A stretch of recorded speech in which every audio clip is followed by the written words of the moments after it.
This week is Mission Emphasis Week, and so we want to remember to pray for our missionaries also. So we will pray for Miss Rachel today. She is traveling on deputation and asks prayer for the Lord's provision of support, that she would be a blessing in the churches she visits. And she's leaving, actually, she's on her way right now, traveling down to South Carolina. So it's kind of a long trip. She's traveling tonight and tomorrow. So we can pray for that. And then for her mom's cancer, that the Lord would heal her and just give direction. And for her, both her parents, we said, for physical and spiritual strength. So we'll just open by praying for her. So let's pray. Dear Heavenly Father, we do thank you for the opportunity we have to have class today. We do think of Miss Rachel, and we do thank you for the ministry she's had at BGMBC and how you're using her, even on deputation right now. I pray that you give her safety as she drives, as she travels. Would you give her good strength for the trip? Would you help her to be a blessing to the churches and the people that she visits? I pray that you would bring her support in quickly, and that you would allow her to return to the Philippines in your perfect will and in your perfect timing, and that you would just make her a blessing as she's here in the States.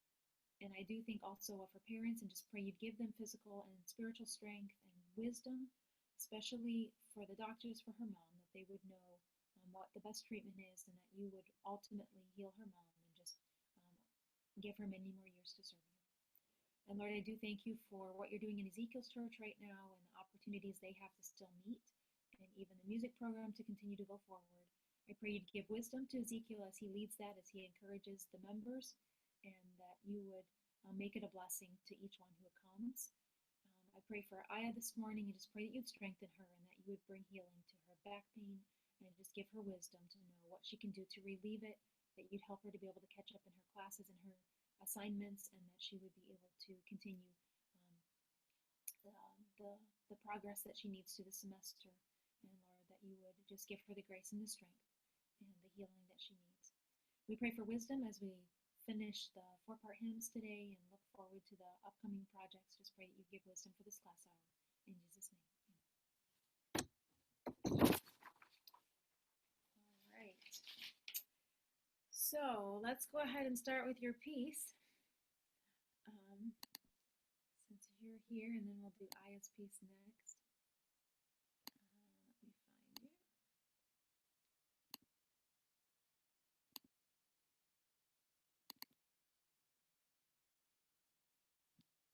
Okay, let me share this with you.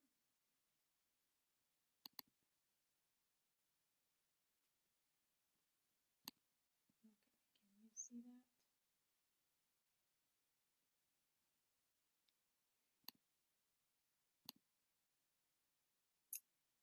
All right.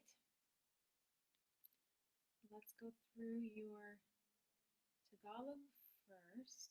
And I saw you have your English done too, so we'll take a look at that also if we have a little bit of time.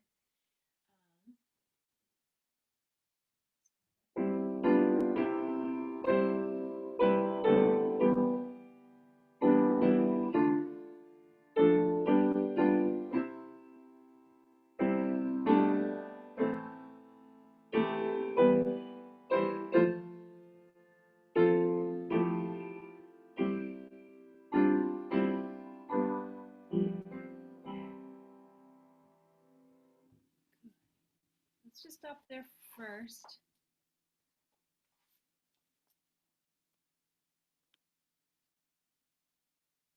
I'm noticing a problem on the second line from measure 5 to measure 6. I don't think we discussed this last week.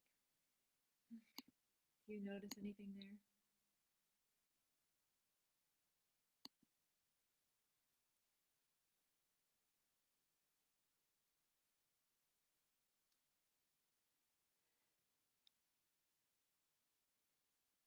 The bass.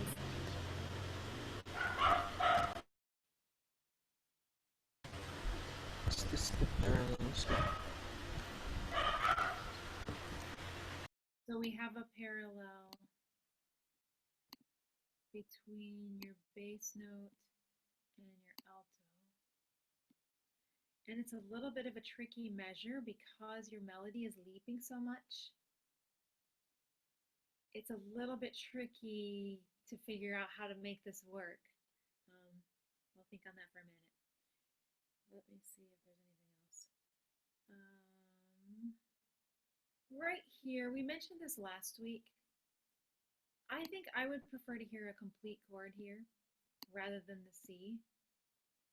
But I know to do that, what happens is your leading tone ends up resolving down. Since it's not in an outer voice, since it's not in soprano or bass, we can get away with having it resolve down. If you strongly prefer it without, you can do incomplete there, but I feel like it's stronger to have it complete. That's the complete sound. I feel like it's just a stronger cadence than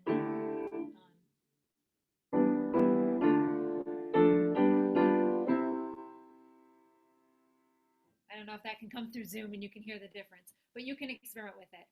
If you decide to go with the C, you still can, but I feel like it's a little stronger if you change it. Okay, so then that spot's an issue. Otherwise, I think I'm just hearing a little bit of clash right here. You have the thirds happening in the right hand, but just the way it's going.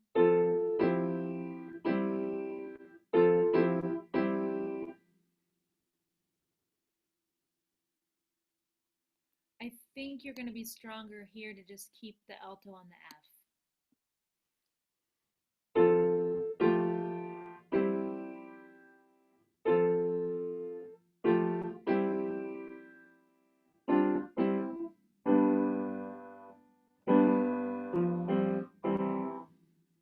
And if it were me, I think I would move your alto and let it come at the same moment as the soprano. But again, this is kind of a preference thing. I kind of like to hear this moving tenor line by itself, rather than, it's not wrong, so either way works. It does give you the fourth by itself here, but it's really brief and you're cadencing strongly, so to me I don't feel like that's a problem. So I think I maybe prefer that. Okay, those are the easy things. Let's back up to the pick up to 5, and then we'll see if we can fix measure 5 into measure 6, because that's the hard measure.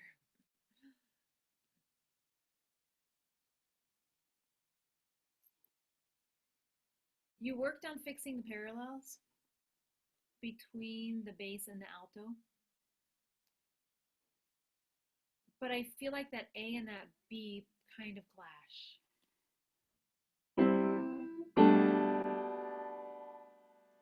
It's pretty thorny.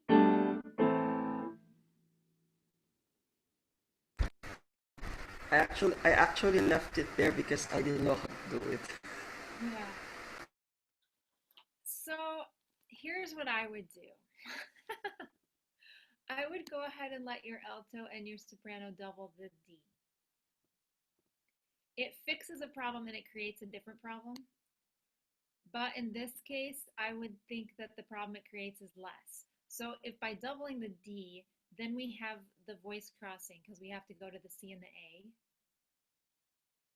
But I think in this case, I would allow the voice crossing in order to get the doubling to work. The sound is nice. You would have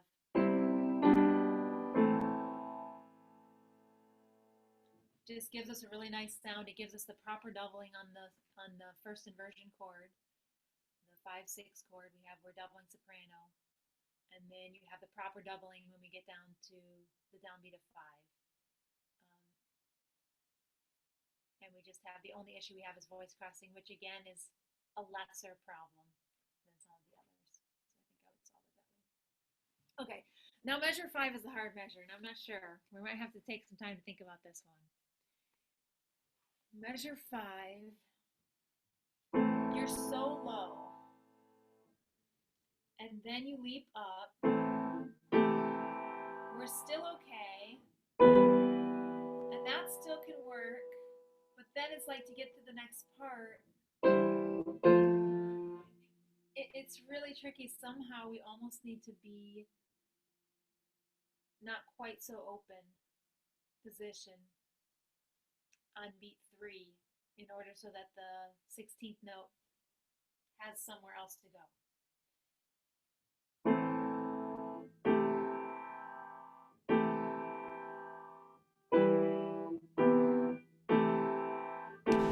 And I'm actually doubling the third on that part of the chord. Yes, that's true.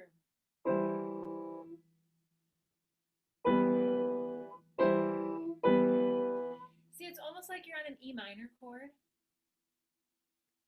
right, on beat three, and then it's like you switch to C major, but you're kind of just anticipating the chord, the C that's coming. So it's almost like E minor to F with this C anticipation. That's why it's tricky.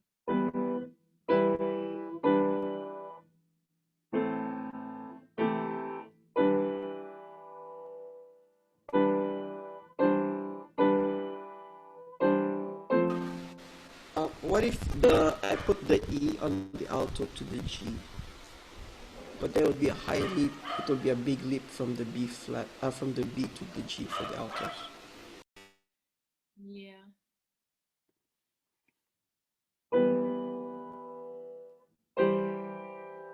And I don't really like that doubling because then we have a full octave between alto and tenor.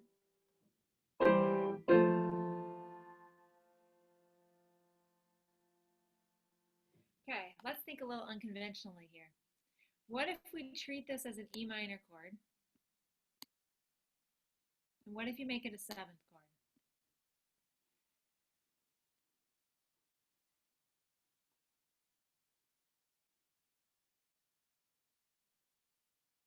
Because right now you're doubling the leading tone, which probably isn't what we want to have doubled anyway.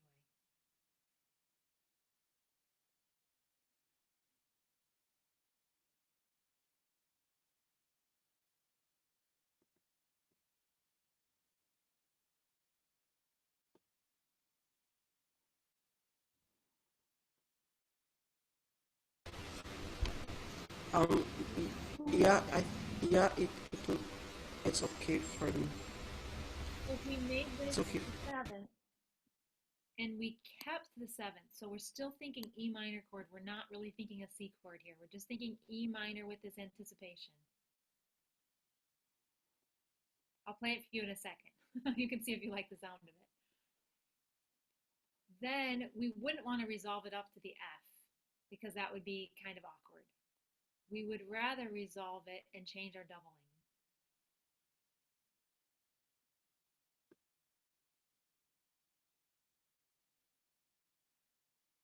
Do you see an alternate doubling we could have?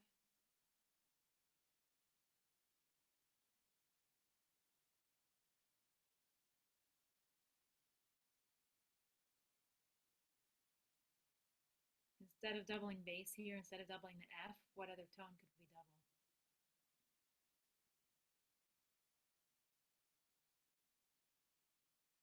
The C, the fifth of the chord. Yeah, so an F tonic. So that would work fine. Let's just see what that sounds like. What we've done. I'll start the pick up to five.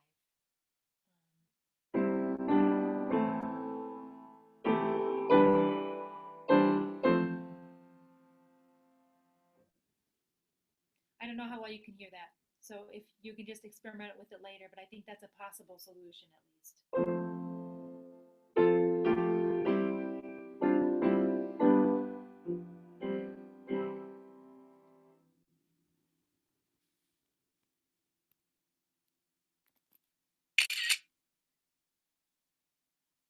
Then, do you have all these notes? Because I'll erase them and go to the next part if you're good.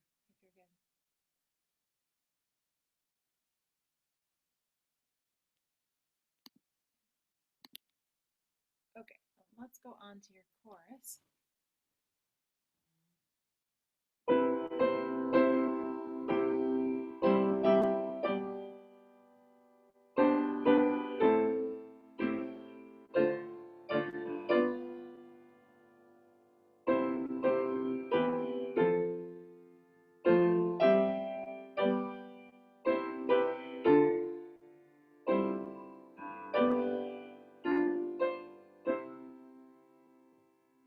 So it looks like you changed your melody a little bit and your rhythm a little bit there at the end.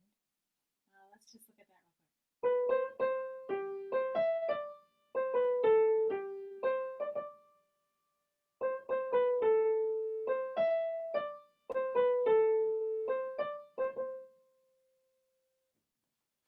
Does that rhythm and those downbeats feel more natural?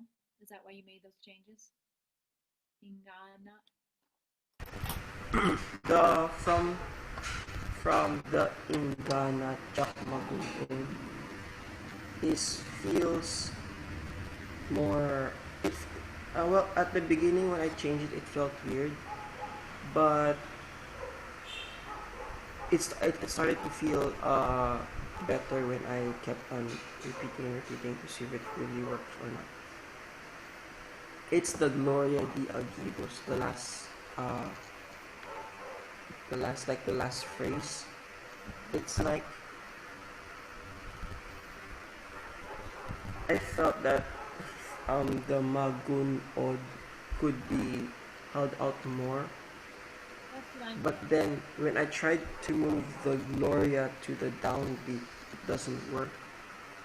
So you So tried like a I rhythm was like this. Mhm. what, ma'am? You tried like a rhythm like this, so it was glory. I I tried like that, but it won't work. Even if I try to repeat it for a while, it still won't work in my mind.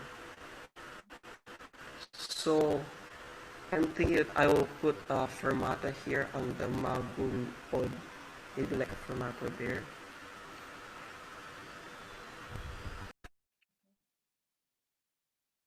So the one thing I'm wondering, what it feels like is your chord, like here your chord is changing on the pickup,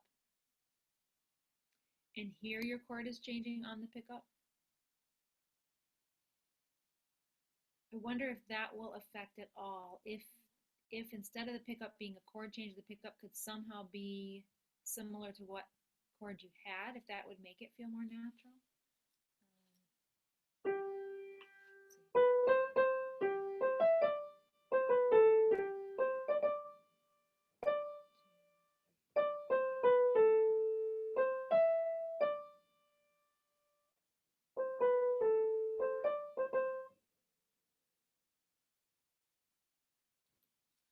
That would be changing this one probably to the D. Oh, that struck you. Let's just do it with the chord.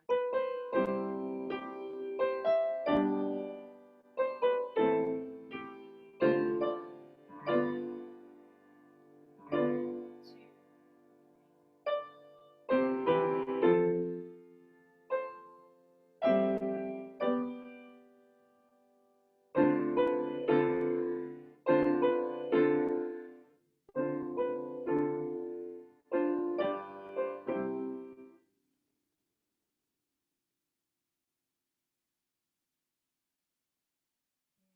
It's because it feels too rushed in the last measure if you just have three beats. Is that what the timing is the problem?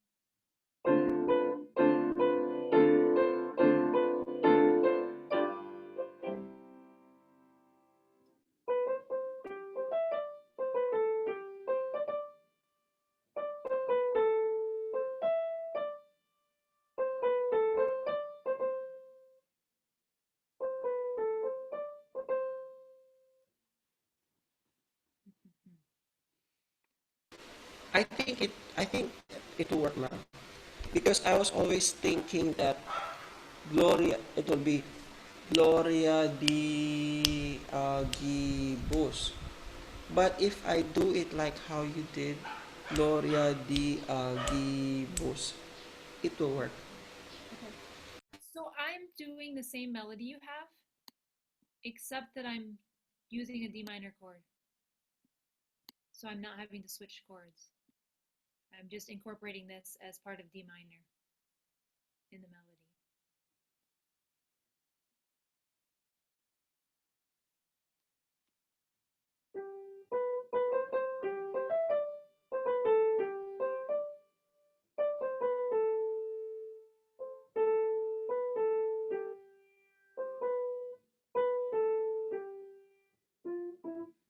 So the only thing now is I'm having a little trouble right here because even though you get to an E, it's more like a non-chord tone, and it feels like D is where we really arrive. And then we come right back to the D here. and we've already just had the D here. So I'm almost feeling like we didn't go anywhere melodically in this note.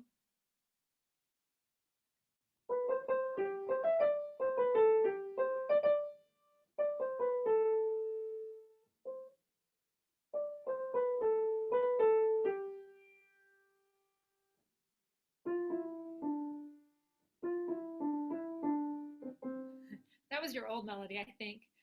Something like that, which doesn't give you the climax here, but it doesn't keep you stuck on the D. So we have a D here, we have a D here, we have a D here, we have a D here. So I feel like we just keep landing on the D unless we could actually get to an E here.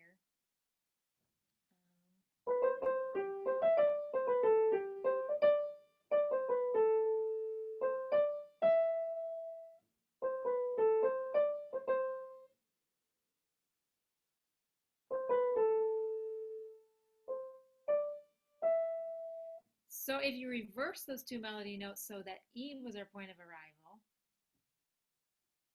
it might give us a little more forward motion.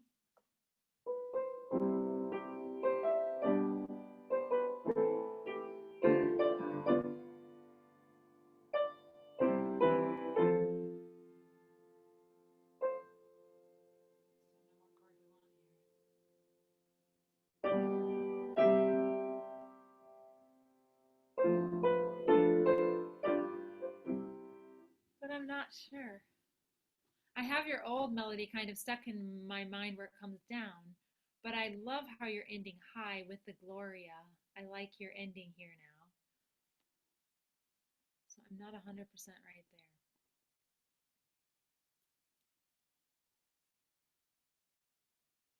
So maybe keep thinking if there's a tweak we want to do in the melody, but let's just look at your part writing really quickly and see if there's anything else that we need to fix on that.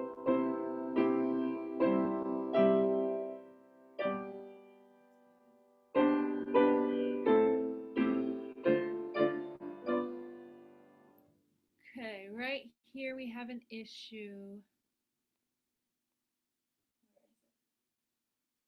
Pick up to measure 11.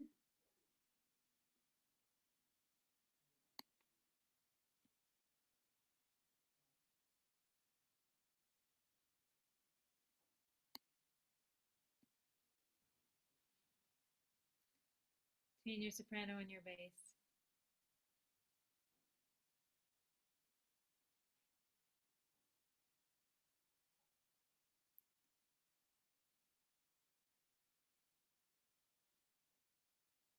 You're on a first inversion chord in this measure, which works really nice on the downbeat, but maybe you don't have to stay on first inversion. When you get to beat 3, you could change the inversion, and that would solve that issue. So, okay. Then, here, if we stay on the 5 chord, that will solve that. Oh, do have an issue here.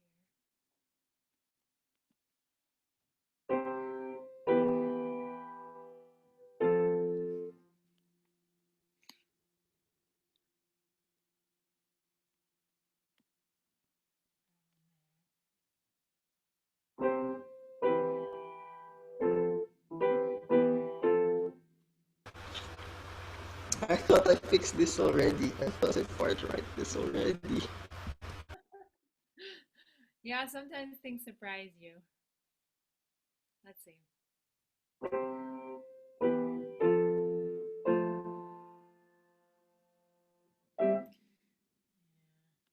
Yeah, that measure is giving you trouble.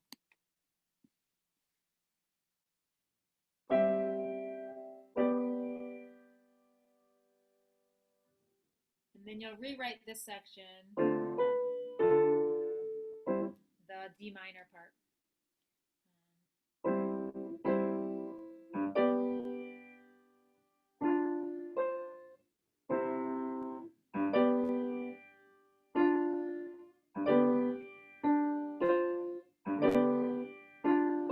I think that works okay. So you're close. You're close. Just a few things, and then keep getting suggestions. Keep thinking about the rhythms here. I think the other two accent places were here and here, but I think you're feeling like those are working okay. The intedna and rago, and the rest then you have now on the downbeats, which is kind of nice.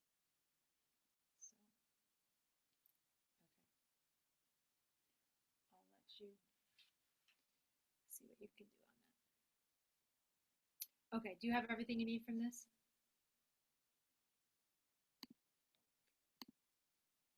All right, so let's move down to Aya's piece. See how she did.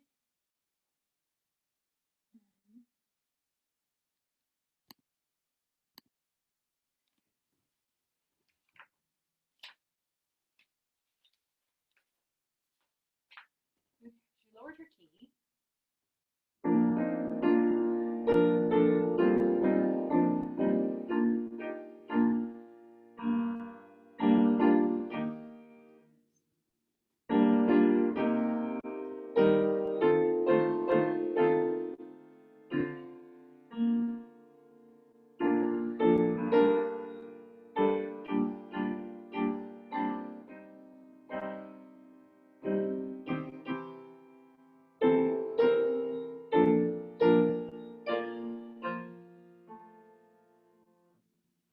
I guess you can't see the bottom of that, can you? See her part right now? Let me see if I can shrink that a little bit. Okay, you can at least see that much. All right, so let's just look at this first part. We talked about a few duet spots last week, but I don't think we talked about this, that she could actually put a duet with the alto there.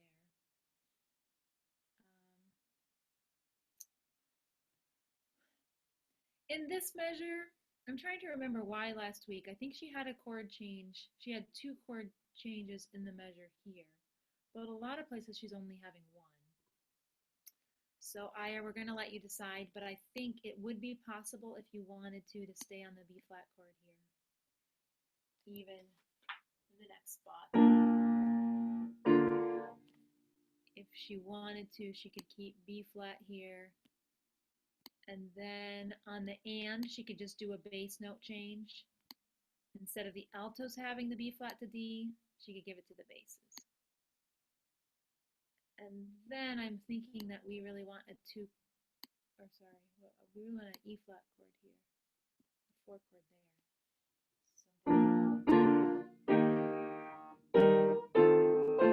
And that works well. And this one, she has a first inversion 1 chord with the suspension, but the resolution is already here. So I'm thinking she's going to be better if she actually puts the suspension down in the tenor, so that we don't have the tenor resolving it while the suspension's going on. Let the tenor actually have the suspension, and then soprano and alto can both be on the F.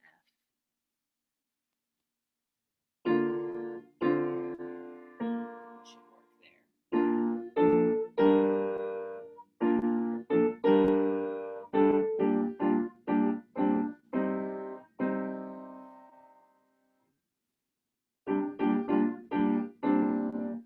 And I can't tell, can you hear that clash? There's a bit of a clash right here with the C. Probably better just on a D there.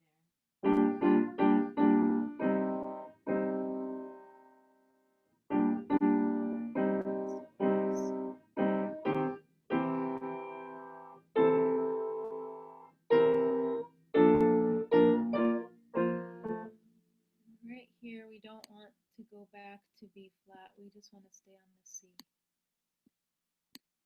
Could be first inversion, or it could just be the C.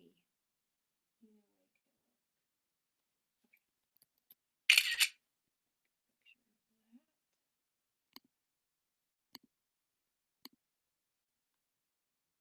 work. Okay. Then she made some changes in her chorus, Ezekiel, so let's just do her melody once through and see what your reaction is to her chorus melody.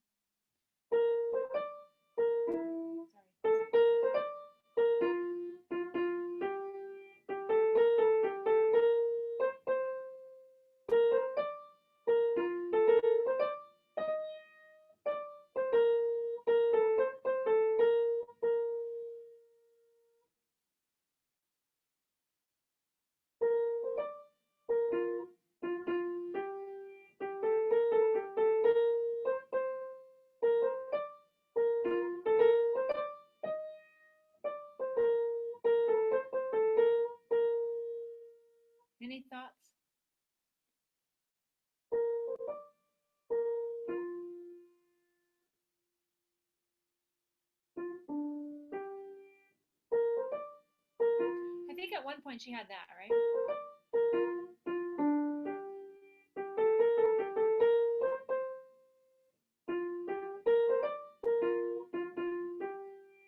I think that could work. I don't mind the D that she originally had just because I don't mind, I kind of like the leap there. But maybe we can see. What were you thinking? What thoughts do you have?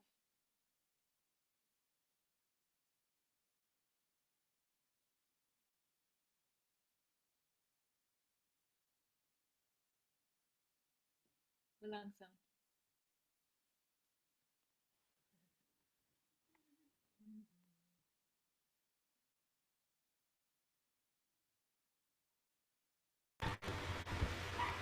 I think I like it better. And the melody is, yeah, I think it's better. I think the better.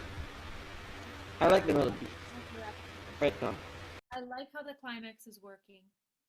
I wish there was a leap in this section right before the climax. So I'm wondering if she could.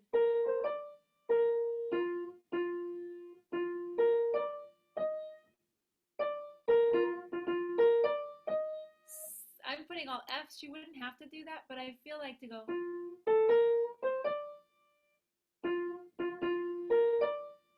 I would just like to hear a little more leaping there, I feel like.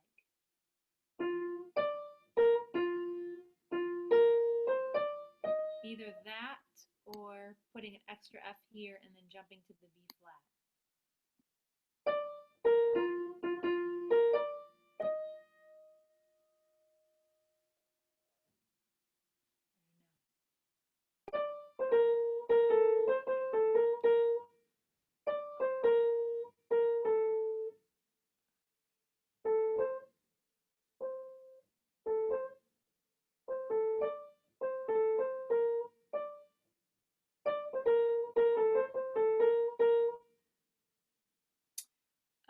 Okay, let me do the melody once more. See if you have any thoughts. I'm going to just add those changes and see what we think.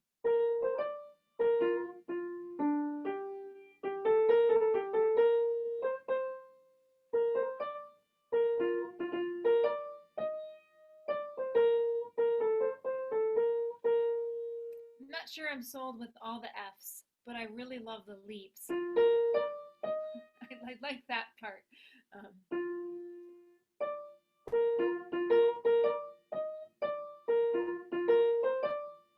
maybe with the C. Or maybe just get rid of the dotted note there.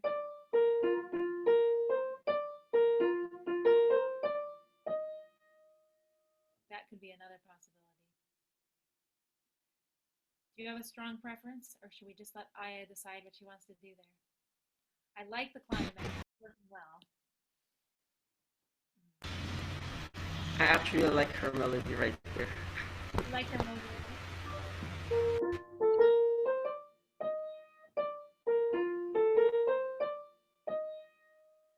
Well, maybe if she just got rid of one of the dotted ones and made them eighth notes.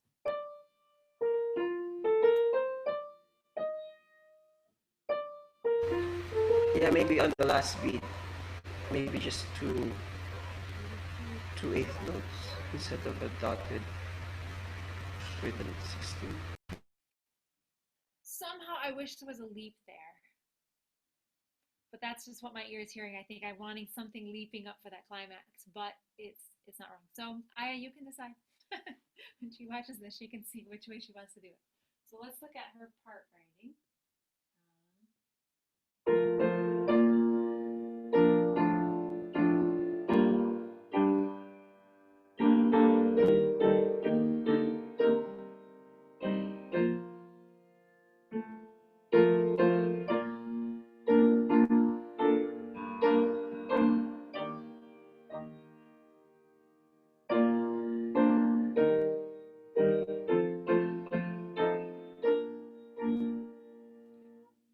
Good, a lot of things are working.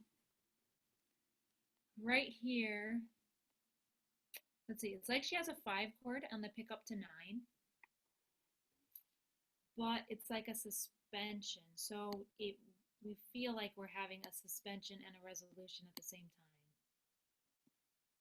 So she's probably going to need to change that tenor note.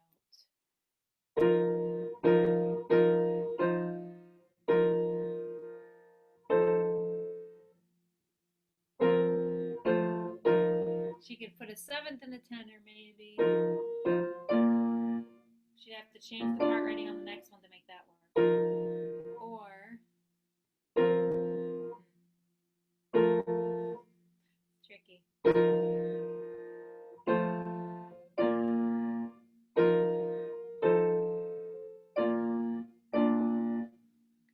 It happens again here. So once she fixes it one place, she can fix it in the other place too.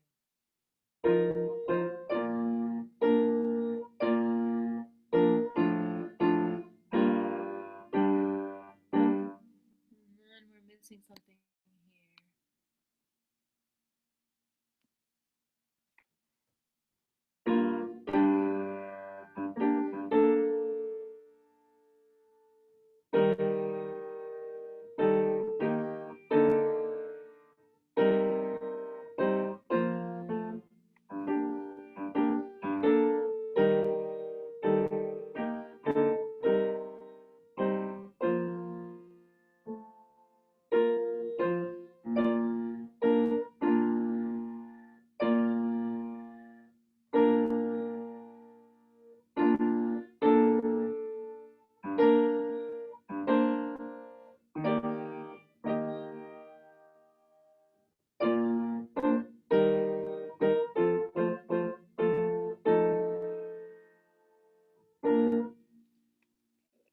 We have a doubled and a parallel, right?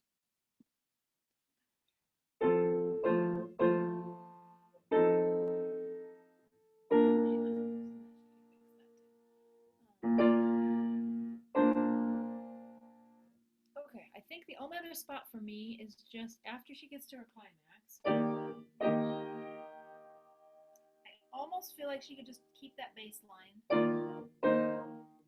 Keep some sort of an E flat chord going on here. And then lead us to like a C minor here. So our bass note could change clearly.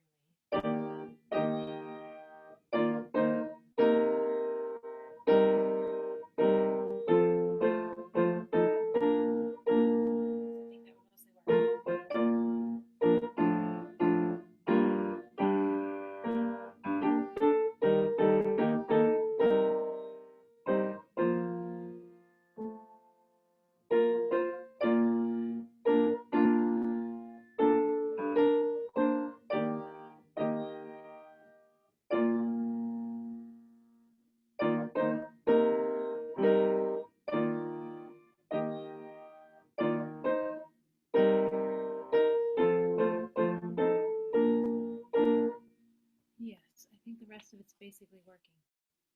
Anything you noticed, Ezekiel?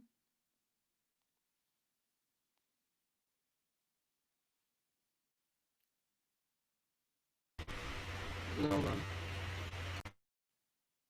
So I think most of the rest of it's working. She can decide about melody, if there's any changes, and then it's just those couple of spots.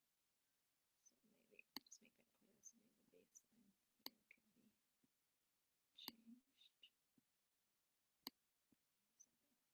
Okay.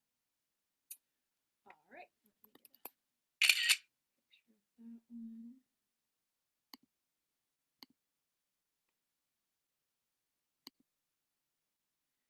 Very good. You guys are almost done.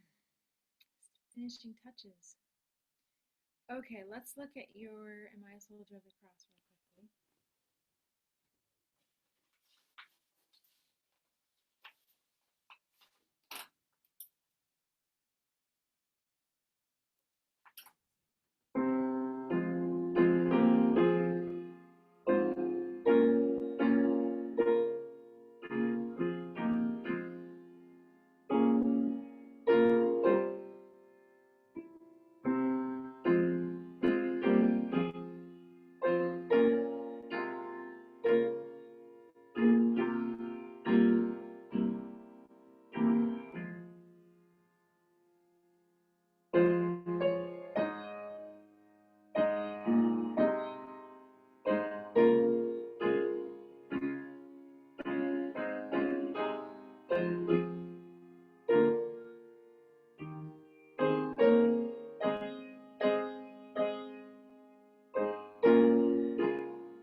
a lot of this is working well. Sorry, I forgot to share the rest of the screen, but you know this piece, I guess. A lot of it's working well. I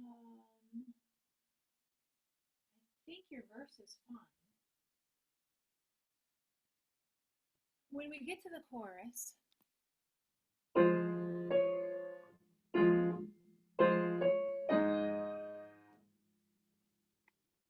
don't know if you're trying to intentionally go for this more open sound or if you just miss that.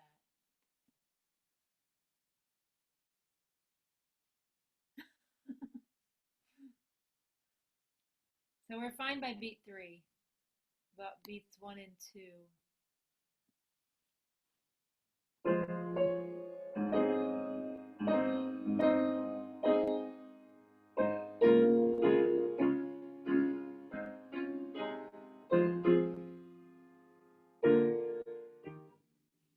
The rest of that works. This chord is a surprise. It works, but I wonder if you would prefer to save this for your arrangement and use it on one of the verses as something special instead of having it in your 4-part hymn and singing it every single time that way. Because it's kind of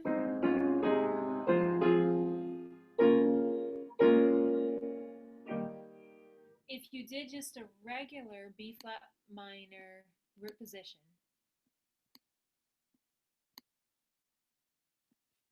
for your ordinary wands,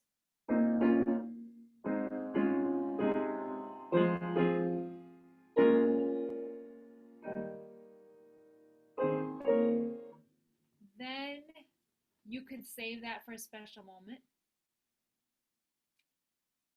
If that chord came on courage, I might feel differently because it would be kind of it'd be unexpected, but it would come on this word that would feel like we need to be bold.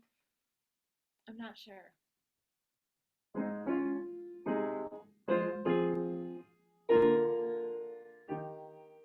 But it's nice. It works well. It's a nice chord. So if you're really attached to it and you want to leave it in your hymn, that's up to you. But you could save it for maybe a special moment. And I didn't pull this up far enough.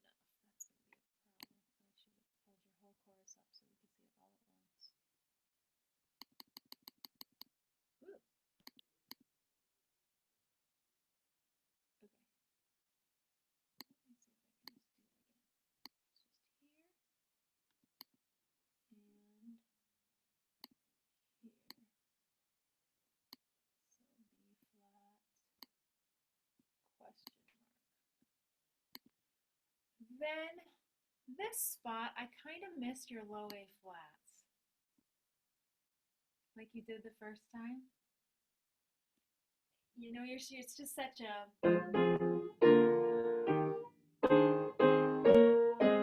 somehow that just feels wimpy to me. I want to hear, I want to hear that low A flat.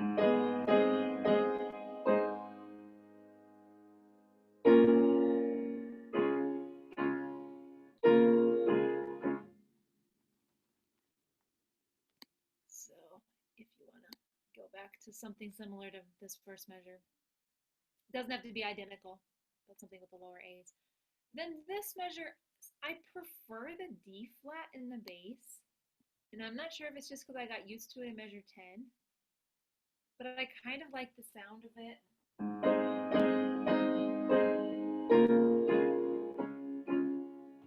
But what you have isn't wrong if you prefer the bass line like that. I guess it's maybe because my soprano's on B flat. I'm trying to see why. And then it feels like we change from a B flat chord to a D flat chord. So it feels like we're going from a 2 to a 4, which isn't as strong as going from a 4 to a 2. A 4 to a 2 would be stronger.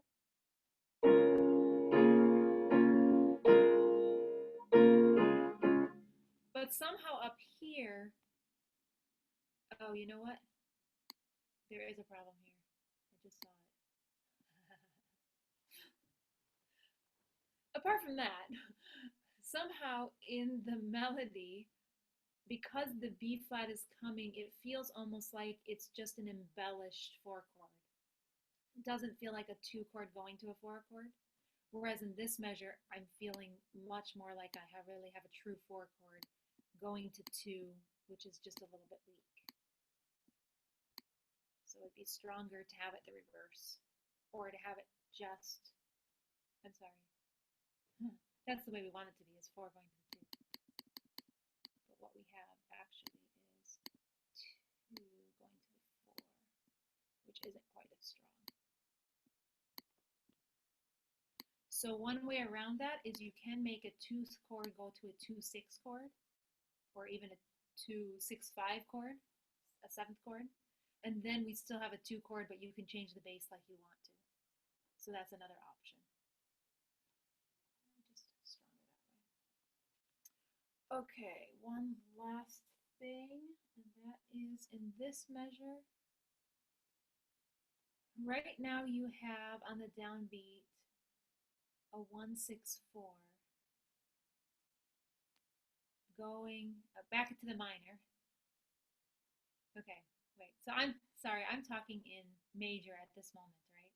I'm thinking in the key of A flat major, 4 chord, but then right here it seems like you shift back to F minor. These last 2 measures, correct? That's what you're thinking, progression-wise.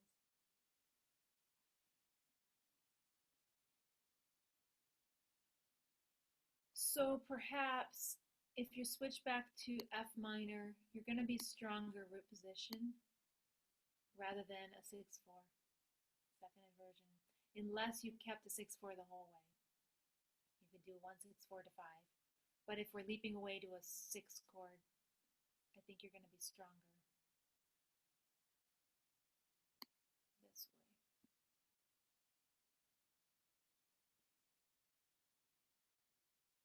Is that all making sense?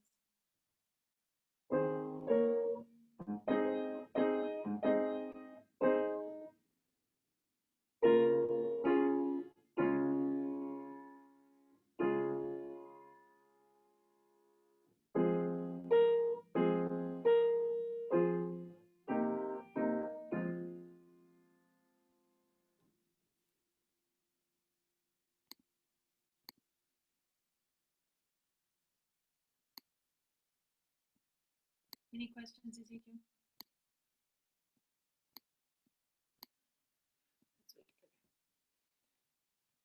So if you keep this F minor root position, that will be stronger. It will also work better with your progression because then it's like you're doing a 6 chord, a major 6 and minor. This is in the key of A flat, right? A flat major. And then the last 2 measures, you're switching back to like you're in F minor.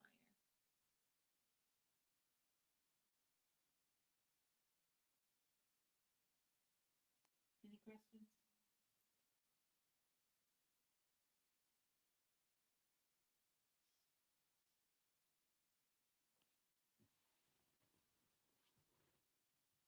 Make sense? Okay, good.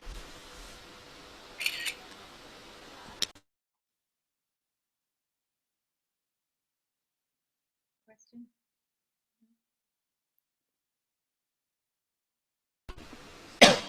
So on the measure 14, the endure the pain, it's better if I will flip with the 2 to a 4. 2 to 4 is weak. So if you do 4 to 2, it works. Or if you do a 2 to a 2-6, or a first inversion 2-7, works also. So you can do the bass line if you really prefer that bass line. I kind of like what you do in measure 10 once you get rid of the parallel. I kind of like what you do there because it feels more like you're just on that 4 chord and you just kind of have a melodic embellishment, like an accented passing tone in the melody. So we don't get that 2 to 4 feeling quite so strongly. But you could keep the 2 chord the whole measure and use a different inversion, root position to first inversion, or first inversion to root position. Either way it could work if you preferred that.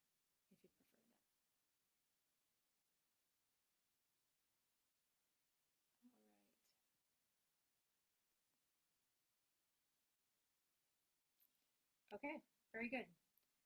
Let's go ahead and take a 5-minute break or so, and then we'll come back and talk about your arrangement that's coming up.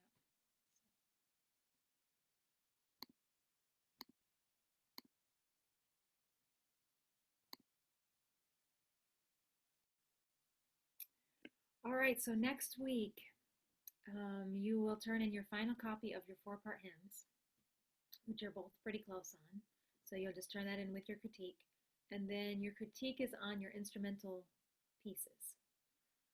And just a reminder for your instrumental pieces, they're just openers. So one stanza only with an introduction and an ending. And if you did the analysis of Miss Rachel's piece, I think you both noticed that there can be unison. Your instrumental parts don't have to be super fancy all the time.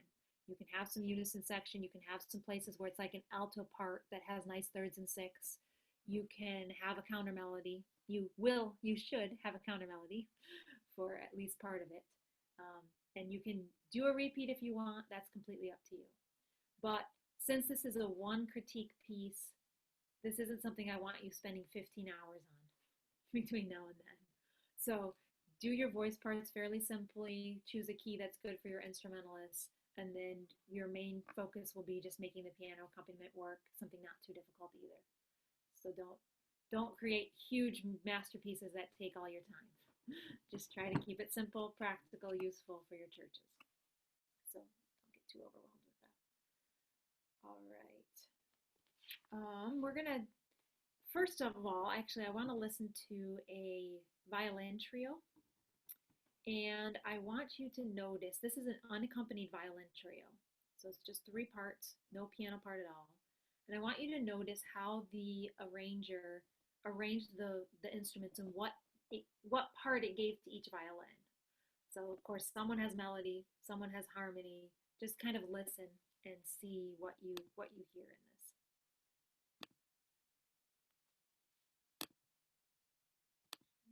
Okay, let's see if you can hear this.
Okay, we'll stop there.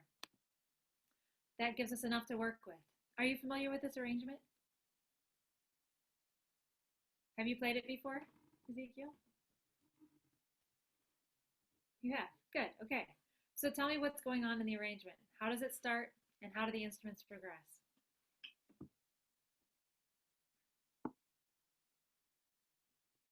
So there's 3 parts. There's no piano. It starts just with one of the violin parts, and what does that violin play, and then what is added. It starts with unison, and then it goes to. It starts with, as I remember it, it starts with the unison, then with the second and third violin, I think, and then I think the third violin splits to do a second part, the harmony, and then the first violin comes up and gives like a tenor part, I think, a higher part, or a lower part. I might be wrong. So, but it starts with a unison, and then there's a harmony, and then there's another harmony, the third harmony. So the first, And then when it gets to I think the next verse, then there's a counter melody.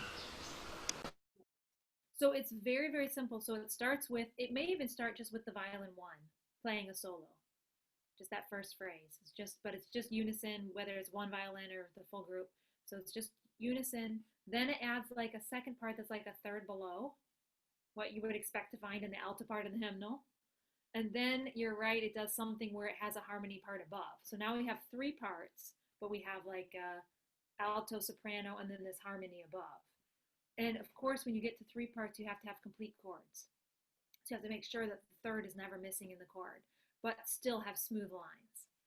Then the second stanza is just like the soprano and alto part, and then the next one of the violins is doing a counter melody. Probably violin one does the counter melody, while violin 2 and 3 are doing melody and a alto part, like the third lower. So it's super simple, but really beautiful, really effective. So that's what we're going for. I don't want you to stress over your instrumental parts. I think your instrumental parts could be written in probably 15 minutes, 30 minutes max, because you're going to have melody all the way through. So you have already done half your work. Melody. You have to come up with an alto-ish or some other line. You have an introduction, you have an ending, so you need a little creativity. But it shouldn't be this big thing. It should be something where your church mate's saying, we need to play a song in church next week. What can we do? And since you're both using hymns, you're welcome to use the hymnal as a guide. This can kind of be a hymn book arrangement instrumental piece. But you can't necessarily just use the alto line unless it's already in sixths and thirds, if it's sounding nice with thirds and sixths. Then the hardest part of the piece, which might take you a little longer than 15 minutes, is I do want you to have a counter melody. At least 4 measures, maybe. So that will take a little bit more crafting. You're going to have to think about what your melody's doing and what your counter melody should do. And that could be at the beginning of the chorus, but I'll let you decide where it fits best in your piece. But you could start off at the beginning of the chorus with this counter melody and then end up coming together either in unison or 2-part. So if you've already been thinking about it, but construct, I think what I would probably do is get a start on your instrument parts first, and then go back and figure out your piano accompaniment for your intro and ending, or accompaniment throughout, and then figure out your intro and ending, which your ending will probably be something of the introduction brought back. Does that make sense? Okay. So neither of you, I don't want you to have spent 15 hours on this by next week. So just try to keep it simple enough, and you have good harmonizations. So just coming up with a nice piano pattern is going to be half your work. If you come up with a good piano pattern, it should kind of write itself. So that will help. All right, questions on that? Any questions? All right, let's go back to, we started talking about piano accompaniments last week, or writing music for piano last week. So let's jump back into that and just finish this off. And then I hope to get to counter melodies also today. I'm going to go pretty fast through these. It's mostly just a review, and the notes are in Google Classroom. If you guys want to read them and look more thoroughly at all of the notes, they're there in Google Classroom. So last time, let's see, we talked about always having a third on the downbeat, which you know. And we talked about not doubling the third, especially in piano writing. If you're in first inversion, just leave out the third in the right hand, and it sounds really nice, much nicer. Then avoiding really thick low chords, try to keep them spread out, like the last example. And the same for arpeggios. Avoid these really low arpeggios, spread them out, make them sound better, nicer. And then I think that's where we stopped. So another thing as a piano, when you're writing a piano part, is just to make sure that the bass doesn't leap like an octave and a third, more than an octave, so that you're in a totally different register in the bass. Try to keep your bass notes in a similar octave, in a similar register. Or it feels like if you're in the middle of a phrase and all of a sudden one of the bass notes leaps really high or leaps really low, but usually high, usually it leaps really high, we don't even realize you changed chords. We think you're on the same chord and you're just going up to play a new chord of that inversion of that same chord. So it helps your ear if you can define that new chord with a bass note in the similar register and not leap around too much. Then in your voice leading, whenever you're approaching a downbeat, to keep your piano part as smooth as possible, it would be best to have stepwise motion. So here we have this little run going on, and it's stepwise motion to the downbeat. Here we have another run going on. It's stepwise motion, but it happens to be like a neighbor tone. So it's stepwise motion in the opposite direction to the downbeat. But every time we come to the downbeat, we don't really want an awkward leap or a falling off a cliff feeling. We want it to just be a smooth stepwise motion in transitions especially. Then a couple notation things. If you're notating ledger lines, try to avoid more than 3. It's hard to read. The only exception to that is in this case if you have an octave and the first note is just one ledger line away, you can have the last note because we know it's an octave. Our eye can just see, oh, that's an octave. I'm not counting 1, 2, 3, 4. Wow, that's 5 ledger lines. What note is that? I'm not thinking that. I'm just really looking at the first one. So, or the other option is you can use 8VB or 8VA to make your notation easier to read. Then, if you're writing in a way where your treble notes go high or your bass notes go low, I'm not sure how to do this on MuseScore. I think there's a way. Have you experienced this yet, Ezekiel? Where you actually can pull your left-hand notes up into the treble staff? It was taught to us, but I forgot. So I think there's a way, but I'm not sure right off. A simpler way to do this, if that is difficult to do, is just to use a different clef. So you can, instead of pulling it up, you can just use a bass clef and then treble clef, bass clef and then treble clef. You just don't want to have all these ledger lines where it's really hard to read for the pianist. And then you just have to be careful that if you do this, bass clef, treble clef, that you're aware that you're not overlapping your hands. Like right here, we have an A and a C, so my left hand would actually be playing above my right hand and be super awkward. So just as you're writing and playing, you can make sure that doesn't happen. Okay, when using a suspension, it needs to resolve down by step in the same octave. So in the first example, the A flat resolves to the G an octave lower. Not a good idea. Second example, the A flat resolves to the G an octave higher. But in the third example is where we have the correct resolution. The A flat resolves half step lower to the G. Just be careful of that.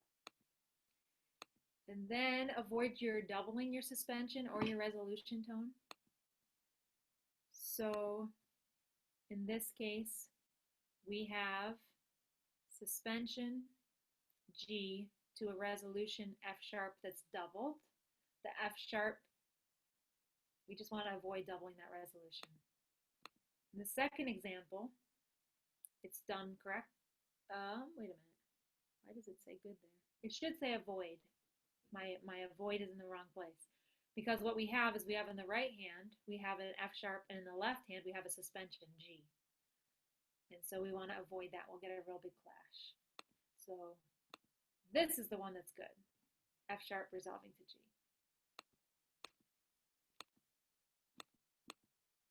And then be sure to check that the chords don't clash in the right hand and left hand piano part, especially if you use a 1-6-4 chord. It's so easy for students when it's a 1-6-4 chord and let's say G is in the bass, they think it's just a G chord instead of realizing it's a C chord. So just double check. If you play your parts, you'll find those. You'll fix them. Okay, so then there's a couple examples that are given. I'll let you look at those on your own. Just some ideas of melody. You're writing piano parts, so you could have some places where your piano doubles melody. You could have the piano doing a counter melody in your instrumental piece. You could have your piano doing a figuration like this one. Here's an example where melody is in the piano and it changes with the left hand pattern, and then the melody goes to the left hand and the right hand takes over the pattern. So there's a complementary idea, something similar but something different, which you could use as an accompaniment pattern also, just wouldn't have to have the exact melody there. You do something similar. Okay.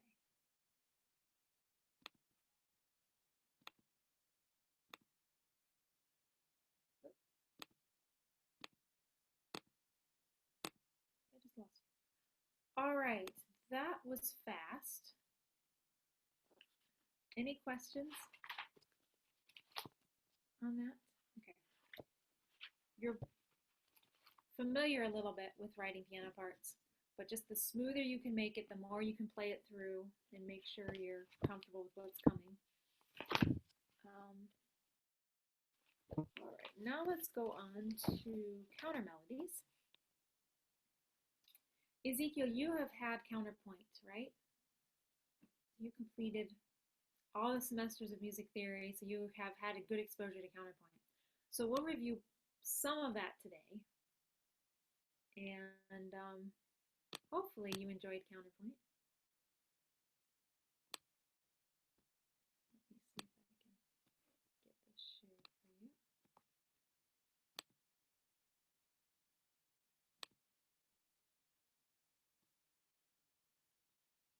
Okay, I don't know why I'm having a hard time with this.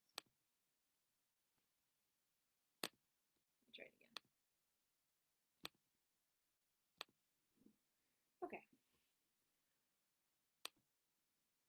So in writing counter melodies, you're going to be thinking a lot of counterpoint. And one of the keys to a good arrangement is the piano part can have some nice counter melodies. Even if it's not a true counter melody, you can still be thinking of thirds and sixths in the right hand part of the piano with the melody, even if it doesn't continue the whole way, to just make a nice sounding piano part. But if you actually do a counter melody, either in one of the instrumental parts, you want to make sure that it's melodically interesting, meaning it should have the dramatic build of a good phrase. It should have some stepwise motion. It should have leaps in the appropriate places. It should complement the main melody and not overly distract or compete with it. You don't want to have an identical rhythm that competes with the main melody. You want to have a little more independence. And it should be very singable and very natural sounding.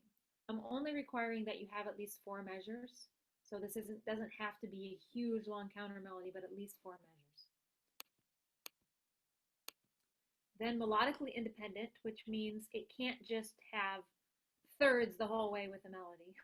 It needs to have some variety, some contrary motion, use of thirds and sixths, both of them. You could have some sort of a melodic motive.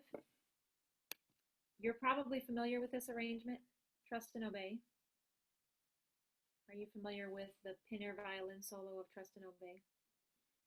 The chorus has this melodic motive. And let me see if I can play it for you real quickly.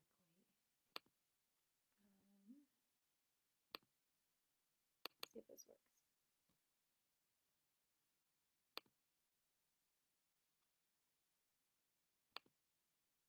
Okay, this is kind of a computer-generated version, but this should at least give us the idea of what we're going for.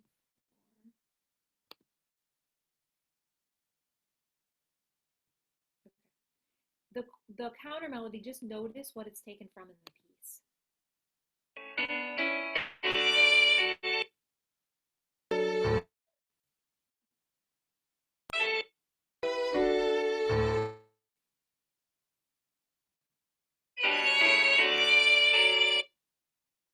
try it again. It's having issues.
Okay, that wasn't working perfectly, but I think you kind of heard the motive that's happening in the violin. It kind of feels like it's taken a little bit from the chorus. Trust and obey, we have a leap of a fourth, but then it just has a neighbor tone. So it's not exactly, but there's a little motive that repeats then a step higher, that changes, and then that comes back again. So this is an 8 measure. Yeah, actually, 8 measures might work easier. 4 measures, you might not have enough to develop. You might want to, I think I said 4 measures, but 8 measures is probably going to work a little easier than just one phrase. So you can actually develop your motive a little bit more. So something that has a different rhythm, that's melodically interesting, that's singable, will make a good counter melody. Then rhythmic independence. You can use a rhythm that varies inversely from the rhythm of the main melody. So, Ezekiel, in your piece, if you were to do a counter melody on the chorus, your chorus rhythm for you, I am praying for you, I am praying. You have half note, quarter, quarter, half note, quarter, quarter. That's your rhythm. So obviously your counter melody is not going to have that rhythm. Your counter melody will probably have either quarter or even quarter and some eighth notes on your first half note. And then maybe a half note on beats 3 and 4. So just something that has some difference to it. And if I were to do hers on the chorus, her chorus actually just has half notes for the first 2 measures. And then she has a lot of movement in the next 2 measures. So she might have a little more movement going on the first 2 measures of her piece, more quarter notes or eighth notes, and then less movement possibly on the standing on the promises of God, because it goes a little bit faster there. So be thinking in terms of that rhythmic independence. Okay, counterpoint. Ezekiel, what can you tell me about counterpoint before we dive in?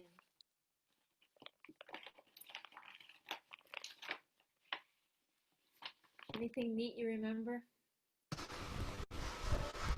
It's two melodies that are independent of each other, but harmony-wise, they complement each other. They don't clash. And they're both beautiful to sing. They could stand on their own. Even if you take one of the melody, it could stand on its own. Or take the other melody, it could stand on its own. But you put them together and then they create a beautiful. Good. So when we're dealing with chords, a lot of times in our arrangement, we're thinking this way, where I'm on a C chord, now I'm on a G chord, now I'm back on a C chord. We're thinking this direction. But with counterpoint, you have to think this direction. Lines, lines, lines. And then you have to consider the chord too, but you're thinking lines. So it literally means note against note or point against point. So it's this idea of these notes coming note against note. And it's really the technique of setting, writing, or playing a melody or melodies in conjunction with another according to fixed rules. And we learn back from Bach's era. We learn back from the strict Baroque, even before Baroque music. So there's lots and lots and lots of strict rules, especially about dissonance. So I'm just going to review some of the basics. In your part writing, in your counter melodies, we don't have to be as strict as Bach, but it's a good place to start, is to remind ourselves of what the strict rules are about dissonance. So it has to do with what intervals were allowed to be used. And I think you both know that major and minor thirds and major and minor sixths are the best intervals to use. They are imperfect consonances. You can use them anytime. You just don't want to have more than 4 or 6 in a row, or it will feel like it's identical to the melody. So you need to have a little bit of difference as far as the rhythm goes and as far as the direction goes. But those are good to use anytime, all the time. I hope that your two-part instrumental parts have a lot of thirds and sixths between them. Then you have your perfect consonances, perfect fifth, and perfect octaves. And you use these mostly on weak beats or weak parts of the beat. They are not complete, so we don't know what chord you're on when you're using these. And so you shouldn't interchange them. 8 to 5 and 5 to 8, 2 incompletes in a row. We don't want to stay on these incompletes, though they're fine to use. We don't want parallel fifths and octaves. That's where this whole idea came from, is counterpoint. We avoid that. But if you have a perfect fifth going to a diminished fifth, and the diminished fifth resolves inward to a third, that's allowed. That's 1/5 relation that is allowed. And then you could have a perfect fifth at the beginning or the end of a phrase. That is also fine. Or a perfect unison. Either way works fine. Then you have your mild dissonances. And all of these intervals are actually part of your 5/7 chord. So your minor seventh, your major second, augmented fourth, diminished fifth, augmented second, diminished seventh. So basically these are going to occur when you're on the 5/7 chord. You usually don't use them consecutively or interchange them unless you're really just outlining that chord. If you're in the same chord and you're outlining the chord, you may be able to interchange them a little bit. Usually you use these on weak beats or weak part of the beat. The ones you have to be most careful of are your strong dissonances, your minor seconds, your major sevenths, your perfect fourths. And perfect fourths surprise us, but they are a strong dissonance that we want to avoid. We use this almost exclusively as a result of non-chord tones. So passing tones, neighbor tones. If they're passing and neighbor tones on the weak part of the beat, you don't even have to worry so much what the interval is. But we don't use them consecutively, we just use them on the weak part of the beat. And then we have to resolve them correctly, usually by step. Most of the passing tones, the neighboring tones, the suspension, approached by the same common tone and then resolved by step. If you're on the same chord, if you're on a 5/7 chord, you could possibly skip away from these mild dissonances to the same chord. One reason we love the thirds and sixths is because when you invert a third, it becomes a sixth, and when you invert a sixth, it becomes a third. Therefore, when you invert the thirds and the sixths, they work either direction, which means if you wrote a really, really nice counter melody, you could construct your piece in such a way that the piano plays it one time underneath the voice parts or underneath the instrumental part. And then later, the instrumental part plays it above. And either direction, lower or higher, it doesn't matter, it still works because it's thirds and sixths. So invertible counterpoint is kind of fun to see if you can do that. If you use enough thirds and sixths, it will work. Bach did this in his two-part invention. This is invention number 8. And you see how you have this main melody that's coming, and then it's being echoed by the left hand. Later in his piece, he starts it in the left hand and lets the right hand do the echoing. So he inverts it. He puts one first and then the second. You're probably familiar with this invention. I'll play a little of it for you.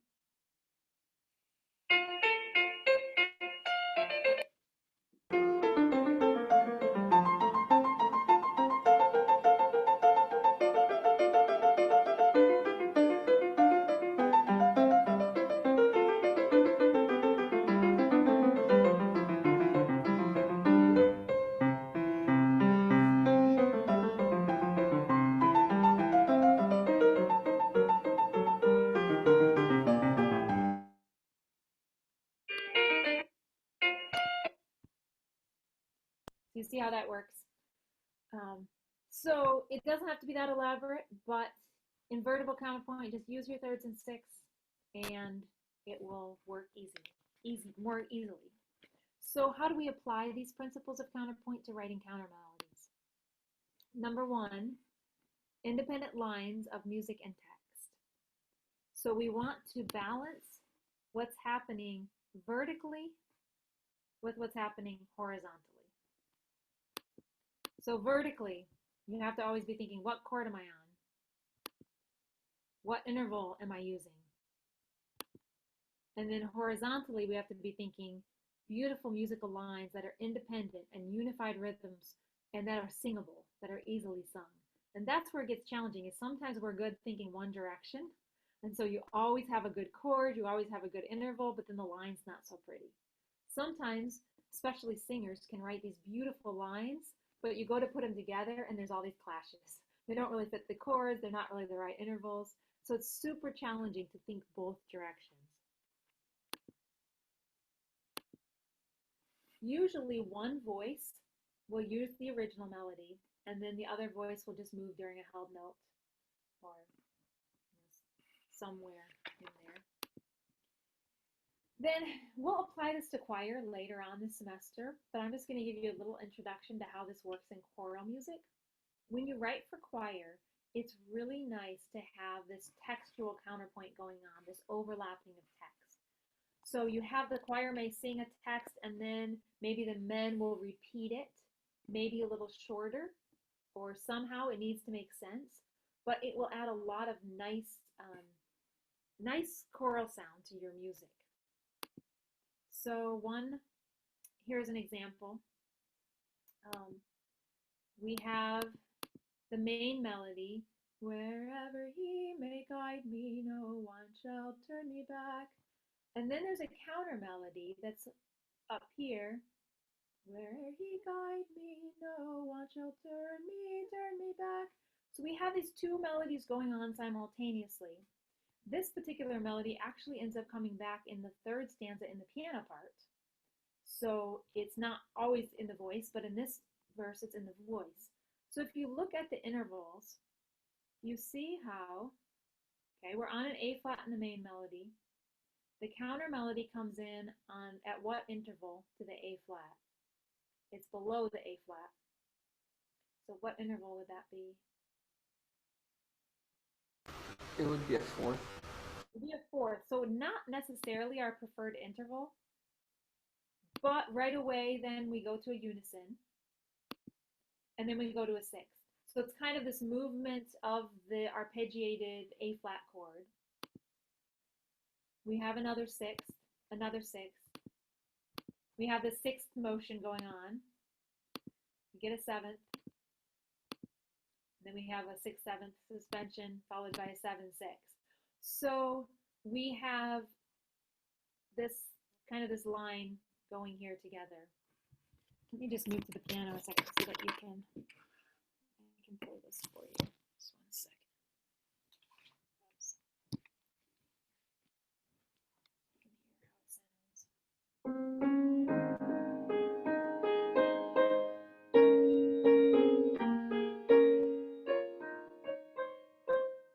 And with the harmonies,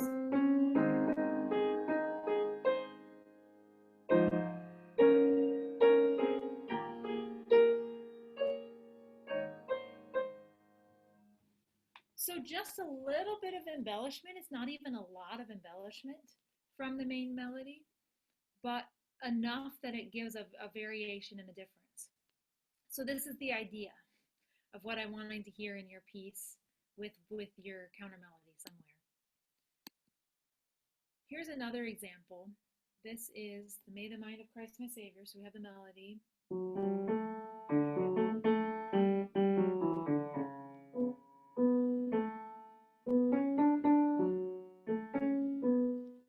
Then there's a counter melody happening in the ladies' part.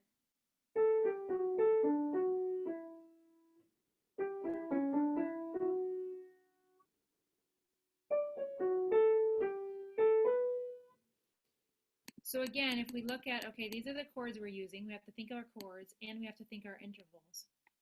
So here we're starting on an octave,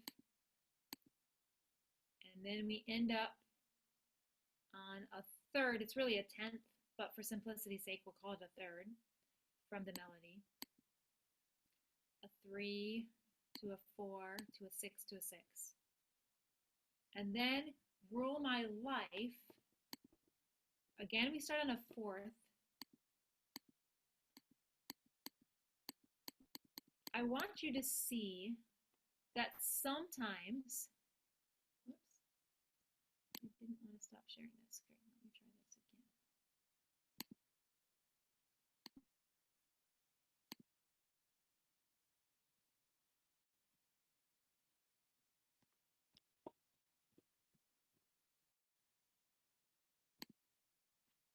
There you are.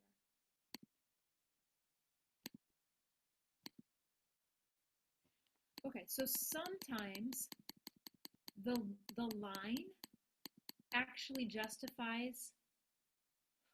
It happened again. I went too far. Okay, can you see that? The line actually justifies like us starting on a 4 again because of the melody line. So we're not going to be super strict about every rule of counterpoint. We want to make sure that the line is working well, the chords are working well, and for the most part, we're going to follow the dissonant rules, but I don't want you to feel too constrained. If your ear is telling you this sounds really nice this way, and it's maybe an interval, you're using it not exactly the counterpoint rules, that's okay. So here we have.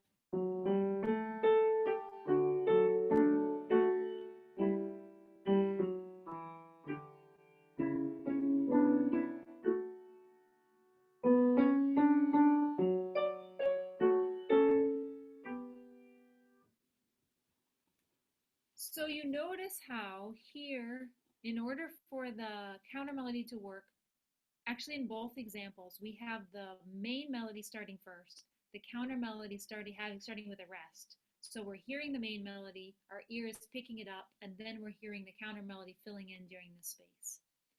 So that's something else to keep in mind with your melodies, that's another way to make it work, is let your pickup be without the counter melody, let your downbeat be without the counter melody, and then bring the counter melody in. And that's another option. All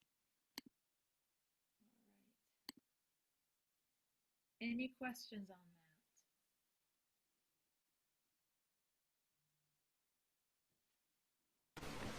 that? I'm not yet confused now, so I don't have any questions yet. Okay, I'm glad you're not confused. That's a good thing. So for next week, you will have one stanza and one chorus of an instrumental piece, instrumental duet. I think you're both doing duets with piano part. And somewhere in there, you'll have at least 4 or 8 measures of counter melody. And I'm kind of thinking that we really only have that one critique for your instrumental piece, but I'm kind of thinking if we have a few things, we might take the next week when you do your compositional proposal for the choral piece, we might take a little time and just tweak a little extra things on the instrumental piece if needed. So try your best to get 90% of your piece done by next week. But if it's not 100% done, it's okay. Just try to get as far as you can. All right. Thank you. Have a great week. All right. See you next week. Thank you, ma'am.